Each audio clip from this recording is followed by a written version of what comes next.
Women's big bash league 2025-26 के इस season का मैच नंबर 22 जो कि खेला जाएगा एलन बॉर्डर फील्ड ब्रिस्बेन के उस मैदान पर, जहां पर इस मैच की स्टार्टिंग टाइम जो वहां के लोकल टाइम के हिसाब से है, भारत में तो यह मैच दोपहर को 2:40 पर स्टार्ट होगा, लेकिन वहां के लोकल टाइम के हिसाब से ब्रिस्बेन में जो मैच है रात को 7:10 पर, आप कह सकते हैं कि शाम को 7:10 पर स्टार्ट होगा। और जनरली ब्रिस्बेन के अंदर इस टाइम पर अगर आसमान पर बादल नहीं होते हैं तो धूप भी थोड़ी बहुत आती रहती है, यानी कि एक डे नाइट टाइप का आप यहाँ पर कह सकते हैं कि T20 मैच होगा। और जैसे ही ऑस्ट्रेलिया के मैदान पर डे नाइट मैचेस की बात होती है, वहां पर एक फैक्टर आता है, वो आता है सेकेंड इनिंग के दौरान फ्लड लाइट्स का। और उसी टाइम पर जो गिरा हुआ टेम्परेचर जो कि एयर के मॉइस्चर कंटेंट को बढ़ाता है और सेकेंड इनिंग के पावर प्ले में बॉलर्स को अच्छी खासी मदद देता है। तो जनरली यहाँ पर ना किसी भी इस तरीके के मैचेस में जो डे नाइट T20 मुकाबले होते हैं, स्कोर को चेज करना इतना आसान होता नहीं, लेकिन क्या वो फैक्टर आज काम करेगा या नहीं, उसको डिटेल में हम आगे पिच रिपोर्ट में समझेंगे, जो कि वेदर फोरकास्ट बड़ा इंपॉर्टेंट है, जिसके बारे में आगे हम बात करेंगे। बाकी जो इस सीजन के अंदर मैचेस इस मैदान पर खेले गए हैं उसके क्या रिजल्ट्स रहे हैं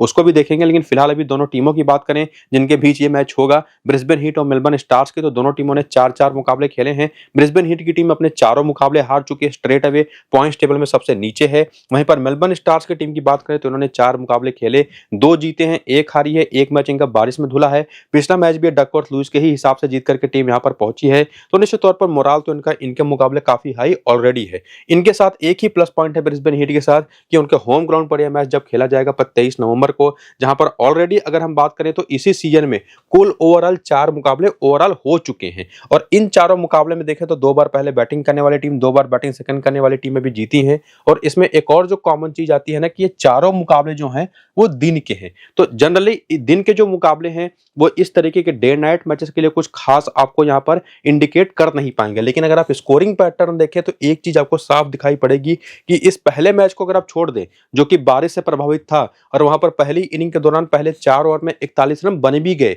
यानी कि पावर प्ले में कुछ खास हेल्प वहां पर बॉलर्स को मिली नहीं। लेकिन जैसे जैसे मैच आगे बढ़ा, पेसर्स तो निश्चित तौर पर उस तरह से गेम से बाहर हो ही गए थे, जो कि पावर प्ले में उनको रन पड़ गए, लेकिन स्पिनर्स वहां पर गेम में आई और ब्रिस्बेन हीट की टीम को 133 के स्कोर पर ऑल आउट कर दिया। और अभी आपने पीछे कुछ देर पहले समझा कि ब्रिस्बेन हीट की टीम जनरली अपने चारों मुकाबले हारी है। उसका सबसे बड़ा रीजन इनकी बॉलिंग तो है ही, लेकिन उसमें बैटिंग का भी सबसे बड़ा रोल रहा है, जो कि स्पिन उतना अच्छा खेल ही नहीं पाती। तो एक्चुअली ये जो 133 का स्कोर है ये बहुत ज्यादा जस्टिफाई इस पिच के बारे में आपको कर नहीं पाएगा। लेकिन उसके बाद जो 8 ओवर में लक्ष्य मिला डकवर्थ लुईस के हिसाब से मेलबर्न इंडियंस की टीम को, उसमें इन्होंने 66 रन बना दिए 3 विकेट के नुकसान पर, और उस मैच को जीता बड़ी आसानी से। और उसके बाद के जो तीनों मुकाबले हुए, जहां पर एक बार 181 का स्कोर चेंज हो गया, 172 का स्कोर बना पहली इनिंग में, लेकिन वो डिफेंड हो गया, जहां पर ब्रिस्बेन हीट की टीम एक बार फिर से अपनी कमजोर बैटिंग की वजह से हारी। और फिर जो तीसरा मैच हुआ वहां पर तो सिडनी थंडर ने 200 रन बना दिए, और उसके बाद फिर से ब्रिस्बेन हीट की टीम को वहां पर हरा दिया। तो ब्रिस्बेन हीट की जो टीम है ना वो यहाँ पर चौथा मैच इस सीजन का खेलेगी,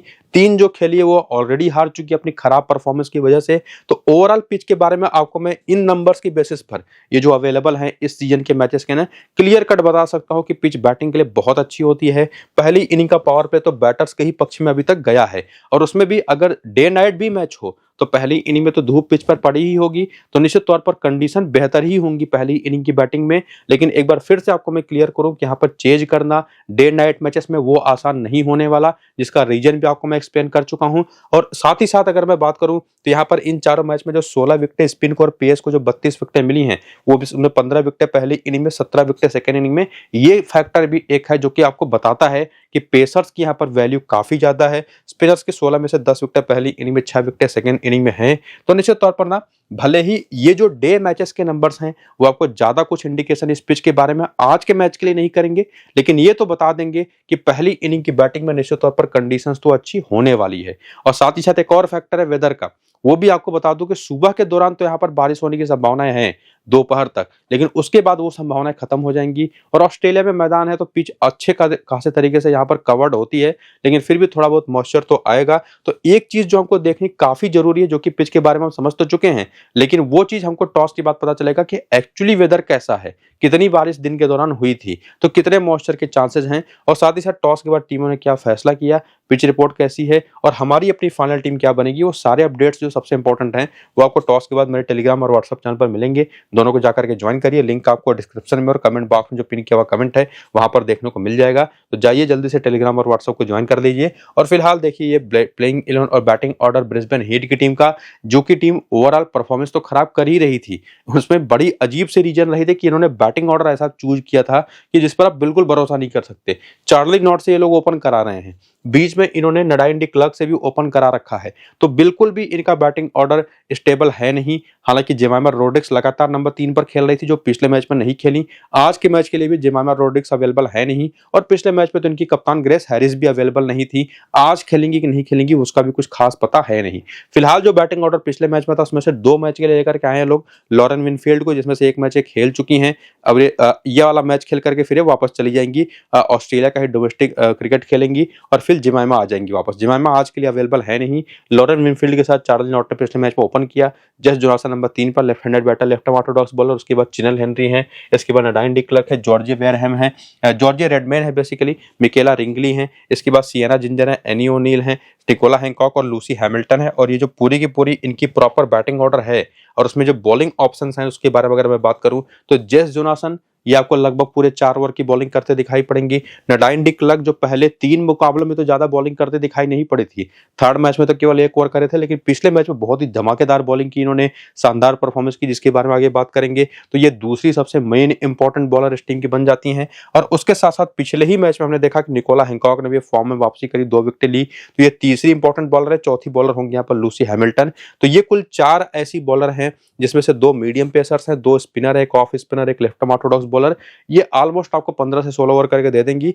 बाकी जो ओवर्स बचेंगे उसमें से मेजर ओवर्स जाएंगे सिएना जिंजर के पास, और जरूरत पड़े तो चार्ली नॉट से 1-2 ओवर ये लोग करा लेंगे।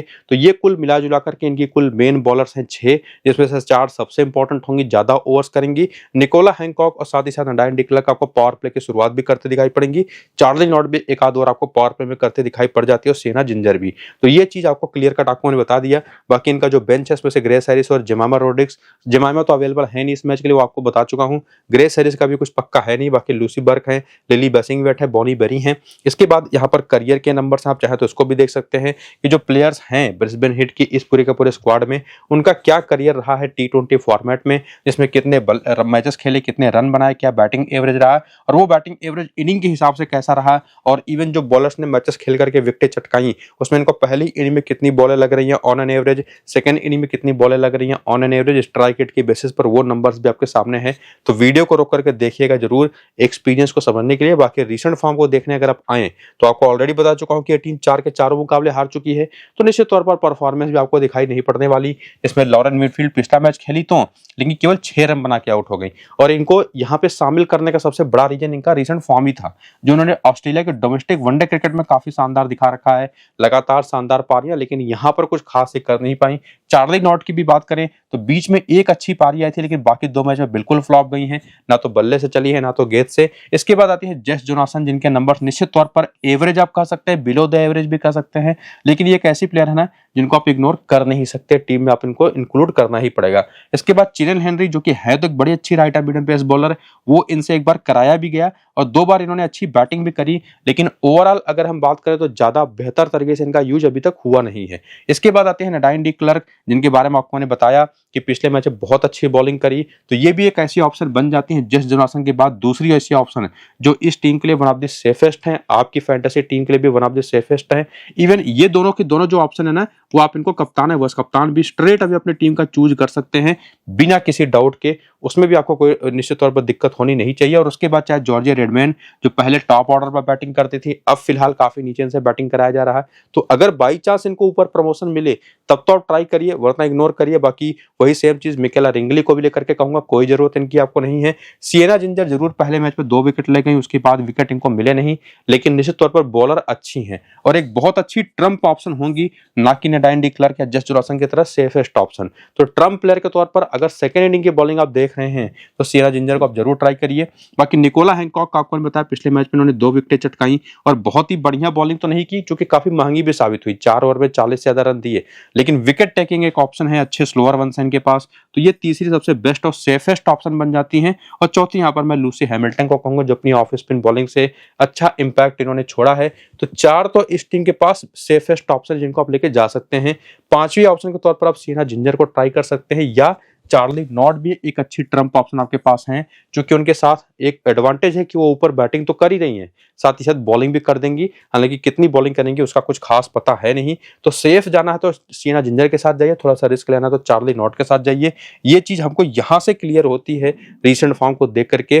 बाकी और क्लैरिटी के लिए अगर आप हेड टू हेड के आंकड़े देखें तो निश्चित तौर पर चार्ली नॉट ना जब खेलती है किसी मेलबर्न स्टार के खिलाफ किसी मैच में T20 फॉर्मेट में, तो नंबर्स तो इनके बहुत अच्छे हैं नहीं। इवन नडाइन डी क्लर्क भी कुछ खास कर नहीं पाई हैं। जिमाइमा जो कि फिलहाल अवेलेबल नहीं है। जेस जोनासन के नंबर्स तो बहुत ही कमाल के हैं, तो सेफेस्ट कप्तान है भी ये। और बाकी सियना जिंजर के भी 9 मैच में 7 विकेटें हैं। और बाकी प्लेयर्स के नंबर देखें तो लूसी हैमिल्टन काफी बेहतर दिखाई पड़ेंगी 3 मैच में 7 विकेटों के साथ। और बाकी जो नंबर्स हैं प्लेयर्स के वो कुछ खास अच्छे हैं नहीं। ग्रेस हैरिस अगर खेलती हैं तो इनके बारे में आपको ज्यादा सोचने की जरूरत है नहीं। और जो पीछे भी रिसेंट फॉर्म के टाइम पर आपको मैं 4 सेफेस्ट ऑप्शन बता चुका हूं ना, और ग्रेस हैरिस अगर खेल जाएंगी तो ये 5वीं सेफेस्ट ऑप्शन होंगी। तो बिना किसी डाउट के 5 प्लेयर आपको लेके जाने हैं।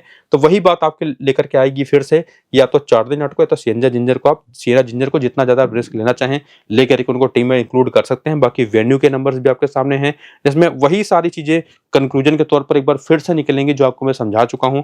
नंबर्स आपको देखने तो आप जरूर देख लीजिए। बाकी प्लेयर बैटल के आंकड़े अगर आप देखना चाहें तो वो भी आपके सामने। लॉरेन विनफील्ड की बात करें तो मारियन केप की 54 गेंद पर 52 रन बनाकर के एक बार केवल आउट हुई है, यानी कि बढ़िया खेला है उनको। लेकिन जो बाकी बॉलर्स है, चाहे वो सदरलैंड हो, चाहे मेजी गिब्सन हो, चाहे जॉर्जे प्रेस्टिज हो, जॉर्जे प्रेस्टिज से तो बॉलिंग कराई ही नहीं है सामने की टीम ने, लेकिन उन दो तीनों के खिलाफ काफी सस्ते में आउट होती रही हैं। चार्ली नॉट के आंकड़े भी as a bowler as a batter देखे ना तो सदरलैंड पर तो बहुत अच्छे हैं, लेकिन बाकी लोगों पर खराब हैं। लेफ्ट आर्म ऑर्थोडॉक्स बॉलिंग खराब खेलती हैं। बाकी जेस जोनासन ये भी देखें तो इनके सदरलैंड, किम गार्थन, मेजी गिब्सन पर आंकड़े काफी खराब रहे हैं, जो कि डेटा के तौर पर आपके सामने है। और उसके बाद अगर हम बात करें तो जॉर्जे रेडबेन है, डनाइन डी क्लर्क है, चिनेल हेनरी हैं। वेस्ट इंडियन प्लेयर्स तो सीधे सीधे लेग स्पिन के खिलाफ कमजोर पड़ती ही हैं।